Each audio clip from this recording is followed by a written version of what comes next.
Hi, it's Dr. Beddinghouse here, and I am really excited today about our interview. We're going to be having a wonderful dialogue with a very dear friend of mine, Christine Harris. And Christine is a licensed marriage and family therapist. She's a massage therapist, and she also is a certified bioenergetic therapist. So I'm thrilled to have the opportunity. This week we have been talking about mental and emotional health. So we're going to have a wonderful dialogue here with Christine. So let's welcome Christine. Hello. Hey. It worked. Yay. Welcome. Thank All you. right. Thank So you.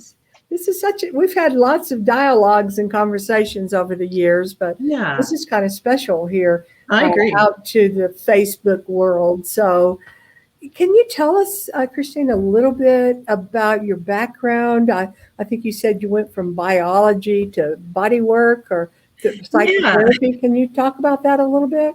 It seems as it's not a straight path, but it does make sense to me anyway. I started out in biology. I've always had a love of biology, specifically the environment and ecology. So ecology is all about the systems of nature.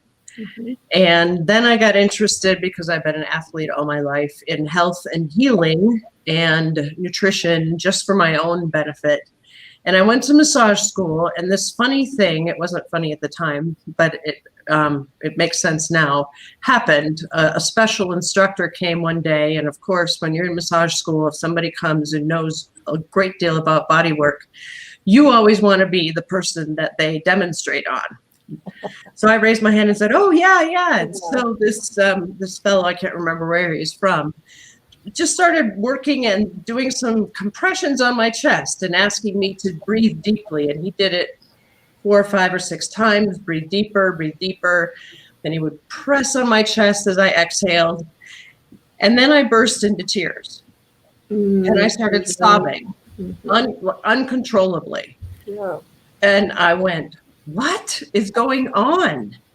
So this fellow was not a trained psychotherapist and had no idea what to do with what happened. And it was quite stunning and troubling to me. But after I recovered, and I went home and I thought, this is something I have to know about. How can body work, a simple massage technique, make me burst into tears? So that led me on the journey to go study bioenergetic analysis, which is one of the original forms of somatic or body psychotherapy, where we learn about how we are in our body is really how we are in our head, because we aren't separate. We aren't a body and a mind. We are a body-mind. So that was 10 years of intense study, intense personal therapy in how can we, in the psychotherapy process, help people be more embodied, be more self-possessed, self-aware, and be able to express themselves, self-expression. So that has been a wonderful journey that I've been on since 1990. Started in Florida. And then with the advent of neuropsychology and neurobiology, neurophysiology, and now functional medicine, it all fits. Yeah. Because we add the gut and we add nutrition and we add missing nutrients. And in my practice, if somebody isn't feeling well, and I started to frame things in saying, how is your beautiful being working? And how are you nourishing it? Emotionally, socially, nutrition-wise. And so that shifts the focus to, let's just change your thoughts. And it's a wonderful journey. So in my office, you'll find a big fit exercise ball. You'll find little balls for rolling on the body for tight muscles, a foam roller, golf balls to roll your feet. So you won't be sitting for the entire session with me. We're going to be moving and breathing and talking. Yeah, that is a long-winded answer. Yeah, that is so important. I think most of the time people do not realize that the body stores the emotions. And, I think I posted the title of a book, The Body Remembers, or The Body Stores something. I forgot what it was now, but right. The Body Keeps the Score by Bessel van der Kolk. Yeah, that's it. Thank you Yes. very much. So it does, and that's what happened to you when you had that therapist press on your chest. What was being released, and that's why. And now when you see somebody and do you do body work also with the patient, or? Well, pre-COVID, Yeah. yes, I might apply some pressure to, someone's back or their chest or their belly while they're breathing. Not so much now with COVID. But yes, but are they jumping on the massage table and doing it in the traditional way? No. No. Okay. Do you still do massage therapy at all? I don't do massage therapy in the traditional sense. Okay. I do it as a part of my practice. And so all of my years of study of anatomy and physiology are brought into the office with an understanding of where somebody's tight, their lower back, their shoulders, even their feet for grounding. Yeah. So I keep my license, but you can't come to me for a traditional massage. Yeah, well, there's a little cross there with a psychotherapist and somebody's touching you. Medically, legally, you're not supposed to do that. So there's an interesting phenomena. Okay, so you also have, Tom, will you please put her website up on the comment box so we can see that? And I encourage all of you to go to Christine's website because you've got a ton of information. And we were just talking before we went live about some of the titles of her blogs. And we're probably going to have another visit later on because she's got everything from anxiety and depression to trauma to finding life purpose. So, which is something that I am especially interested in because what I see, Christine, with my patients is if they feel purposeless, it's hard for them to get well. It's like they don't have any motivation or any hope that they can actually feel better. So can you speak a little bit about how you work with that idea of helping people get in touch with who they are? Sure. So I approach it from having conversations and movement exercises that I lead around, do they even feel their body? Yeah. Are their feet on the ground? Can you feel the energy of the earth? So that is a huge thing. If you're grounded with your feet on the earth and in your own body, then you can feel yourself and you're in touch with reality, not your ruminating thoughts about it. Mm-hmm. So as we work, I give them homework to do 5 to 10 minutes of grounding and breathing exercises. So then they become more alive, more vibrant. Mm-hmm. Then the conversation about what am I doing as they begin to feel better, it just evolves because they are now embodied in their beautiful being. And, they're not spending so much energy in their body budget, just trying to make through the day. They're beginning to feel better. Now they have energy to think about the big thing. What am I doing? Okay. So I never feel like I have to push the topic because it evolves naturally out of becoming an embodied, vibrant person. Does that make sense? Oh, yeah. And I love that. And, you do have those little videos about the exercises. And I actually did one this morning. So, good. Which one did you do? The hanging, I don't know what you call it. The bend over. The bend over, yeah. Yeah, that is, I've been doing that every day for 30 years. Yeah, and movement is so important. Yes. And you are an avid outdoors woman. Yes. As a matter of fact, the background here is in my timeshare in Breckenridge. My favorite town. In case those folks wondered, that's not Dr. B's office. No, I love those green screen backgrounds that you make it look like you're in Paris or whatever. But movement is so important. You know, can you talk a little bit about how you take care of your mental, emotional, physical, spiritual body? Yes, I have a little ritual that I do, which does include meditation and usually some inspirational reading. But I spend 5 minutes laying over the big fit ball, belly up, arched, breathing Yeah. with sound. Just to get my body moving and open. Mhm. Then I take a golf ball and I roll the soles of my feet, which you can find on my website. And that's to help me feel grounded.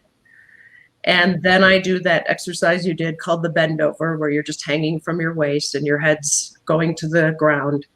And I bend my knees and I breathe for 5 minutes. And then I am breathing, I'm awake, I am grounded, and I am in touch with me so that I can go do my work, which is helping other folks feel better. But I'm also in touch with the reality of my being. Yeah. And so that, You have to bring presence into every yeah. encounter, you know. Yeah. So I do meditate, but I meditate after I've opened up my breathing and grounded. Then I am ready to listen and be calm and do some inspirational reading and writing in my journal. And that is that's as important to me as morning coffee. Yeah, journaling. Yeah, I've been journaling for God almost 30 years. I'm not, I must admit, not as faithful to it recently as I have been in the past, but it just gives you an opportunity to release, I to agree. let go, and you never know what you're going to write. You know, Yeah. you don't sit there and plan to write a thesis. You're writing from your soul. Yes. You know? And I love that. Yeah. Sometimes I just do what I call like a data dump. I just write, right. keep writing, and then whatever I was ruminating about it is gone. Or sometimes I ask questions. Oh, yeah. What is my intention today? What do I want to focus on? What am I grateful for? There's so many ways to journal. Yeah. But it's another way to get in touch with ourselves. Now, for those folks who are watching us live or going to listen to the recording, what kind of people, clients, do you like to see, and or maybe that you see most often? Well, since COVID started, I have seen many more couples than I used to. Okay. So I think the stress of pandemic, being shut at home, taking care of our jobs, our homes, our kids, trying to educate them, brought whatever issues we might have been putting away or just shoving under the carpet in our busy lives between our partners, just I think came to a head. So lots of couples. And then I think I see lots of women and men, professional women and men, who are dealing with anxiety, depression, and maybe some traumatic things that have happened to them in their life. Yeah, those are big things. Yeah. This past week, I found this article from New York Times about languishing, and it was just really hit home with me during this last year plus now. Yes. Which we have been in a state of confinement in many ways. This feeling of languishing, of not feeling motivated to do anything, not really depression, not really anxiety, but just kind of stuck. Can you speak to that a little bit? Yeah, I think I was feeling that. And when I read that article, it's like I was very happy to hear that word, languishing. Mm-hmm. Not a word we use every day, certainly, but it's certainly appropriate. That in between place of a momentary confinement, which, you know, we all have at different times, to this year-long in and out confinement, it makes us question everything. Our relationships, our livelihood, what we're doing when we can't get out and socialize. I think in the beginning we were all waiting for it to be over. It'll be over next week. It'll be over next week. And we could deal with that like next week. But now a year into it, and it's hard to keep ourselves going. So I leaned on the practices that I know. I will say more about that. So more grounding, Mm-hmm. more meditation, more journaling, more breathing, and trying to maintain my social connections with folks, even though I couldn't sit, you and I couldn't gather for coffee. Mm-hmm. Mm-hmm. And now I think there's this experience of Zoom fatigue. Yeah. I don't want to see anyone on Zoom anymore. So what happened was I had closed my office for about 2.5 months, and I was getting grumpy and depressed. And people who know me said, you have to go back to your office because you're not being very happy, which was true. Mm-hmm. And I went back to my office and saw people with masks and the whole deal, but at least we were in the same room. Yeah. And that's so important. We are, like, I can see you on the screen, Wanda, but our bodies, our physiology reaches for connection. So we keep reaching on Zoom. I'm reaching for you energetically, and then you're not there. Yeah. And we get frustrated. So maybe that's part of that languishing. I keep wanting that connected, our mirror neurons, let's connect, but I can't. Like, where are you? Where are you? I know, it's almost like we've forgotten how to do it, and as we're beginning, I'm actually going to church on Sunday for the first time in 15 months, and I'm like, well, should I?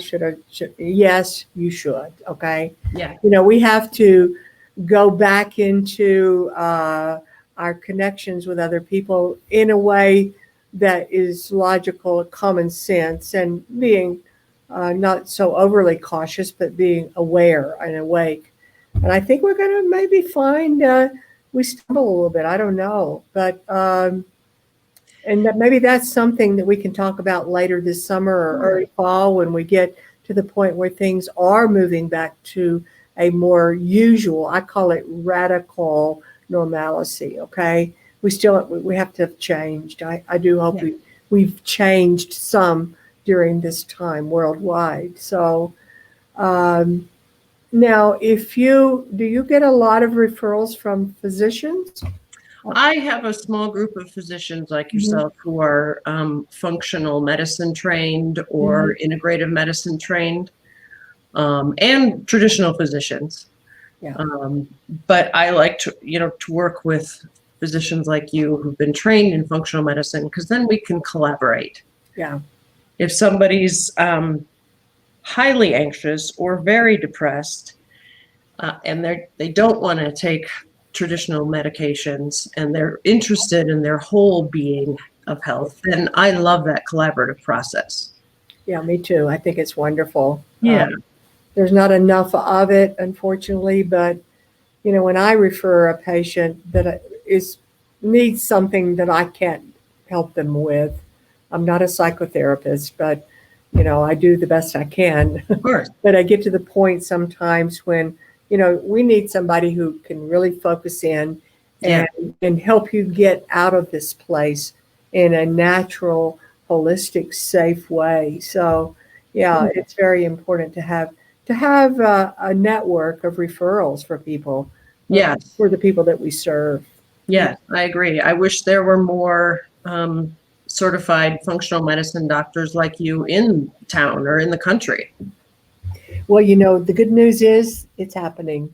Yes. Yeah, there's I haven't counted them, but there's probably 30 plus functional medicine healthcare providers in the Denver metro area. Which I think is pretty great. And yes, functional medicine now is in the Cleveland Clinic as a standalone clinic within the clinic. Wow.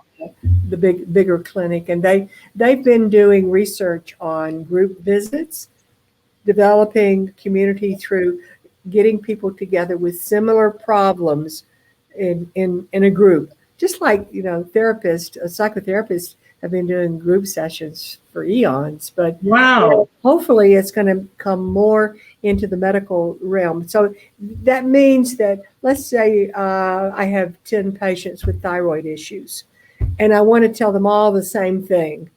Instead Yes. of taking the time always one-on-one, you get them together, and the community, the group, forms a bond, and they help each other, no matter Nice. what the problem is. So, Nice. we've tried to do that online, and it's been somewhat successful, but, as soon as we get the go ahead that we can actually do more in the office, then we'll have groups come in Nice. so that, they can help each other. Yeah. You have a women's group, don't you? It hasn't been active lately. It just seemed that nobody really wanted to gather on Zoom, and probably that was my energy about it too. I know. But I'm looking forward to having that again, face to face. So when you do, you be sure and let me know so that I Okay. can tell people about it, because you've had some retreats, haven't you, for your women? No, I haven't done retreats. Okay. I've gone to some, but not lately. Maybe that's an idea. Let's Yes. do a functional medicine, holistic psychotherapy, bioenergetic women's group, Perfect. or men too, but Yes. Yes. okay, that's fantastic. Okay, I'm going to take a moment here, Christina, and see what kind of comments. Oh, okay. What do you recommend for people that have had similar experiences? Okay, I'm not sure what that means. Okay, a couple of thank yous. Interesting. Sounds a lot easier than actually done. Yeah, of course. Of course. Hey, listen. Sometimes, yes, it does sound easier than actually doing it, but that's why you have people like me and Christine to help you, to Yeah. guide you, to encourage you, Yeah. and just one little tiny step at a time, until Yeah. you feel like you can run around the block, so to speak. And then somebody made a comment, journaling is definitely a good meditative practice for sure. Yeah, that's Definitely. great. Well, I think the thing about it sounds easier than it actually is, I've been doing this for a long time. So my morning practice lasts for 30 minutes. I'm keenly aware that that's not practical for folks. So if they aren't, ready to do 5 minutes of breathing and 5 minutes of the bend over and 5 minutes of meditation and 5 minutes of journaling, so be it. Fine. How about 1 minute? Do one thing. 1 minute. Can you Yeah. do 1 minute of the bend over? Yeah. Perfect. And that's how it starts. We don't change our way of being in one therapy session.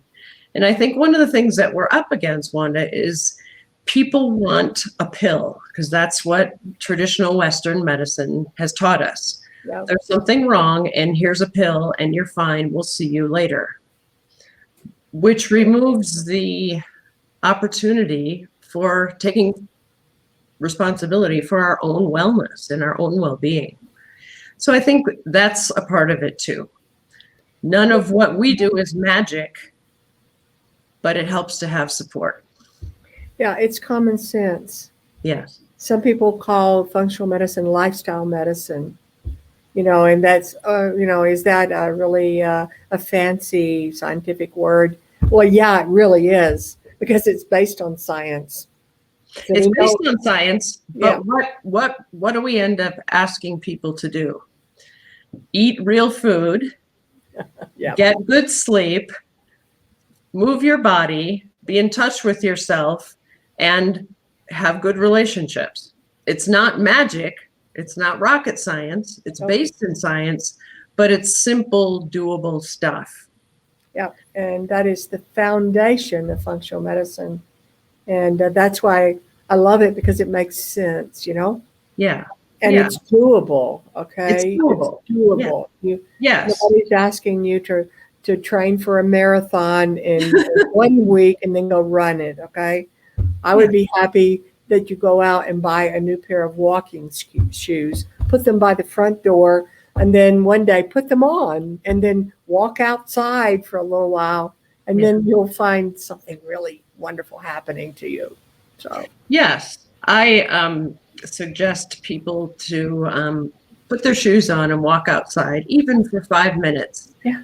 And I have this sort of mindfulness exercise called "I've never noticed that before." I love it. So you walk out the door. Most of us go walking the same place, every day. So I ask myself, like, oh, I never noticed that tree with that bent branch. Mhm. I never noticed those daffodils are that color in that yard. I never noticed that pile of rocks. So what happens is I'm asking myself to notice my outside world. And then I'm not thinking about what I have to do when I get home, or what's for dinner, or what do I have to get at the grocery store. And if I do that for 5 minutes and I come back in the house, I am refreshed. I love that. And it's fun and funny. Like, oh, I never noticed the neighbor's door was hanging off that way, or their mailbox is blue. Oh, okay. Or that you have a new neighbor that you didn't realize had moved in over the Yeah. weekend. Yes. Yeah, Yes. Yeah, So it's bringing awareness and presence, which is such a powerful tool that it doesn't take any effort to be present. No, Really. it just takes awareness. Awareness. Yeah. And some practice. Yep. Because we are so distracted by our screens and social media and the news that's always in our face. So it's nice to practice being present. And then hopefully you'll be more present in your relationships. Yeah, that's right. And put your phone down and have some meaningful conversation. Yes. Yes, meaningful conversations. Well, gosh, you have anything else you want to tell us before we sign off here in a few minutes? I guess the thing that has struck me about our conversation is that being well mentally and physically isn't mysterious, and that people have more power than they think they have to change the trajectory of how they feel and how they are in their being. And, it's such an important time in our planet because there's so much work to be done to be better to each other, to raise our children, to help each other be better humans, that we all need to be as healthy and as vibrant as we can. And that's what I hope every day when people come to my office, that they feel a little better, because we all came here to do really important things. And I think you and I agree on that. That's the reason for being here, to help each other.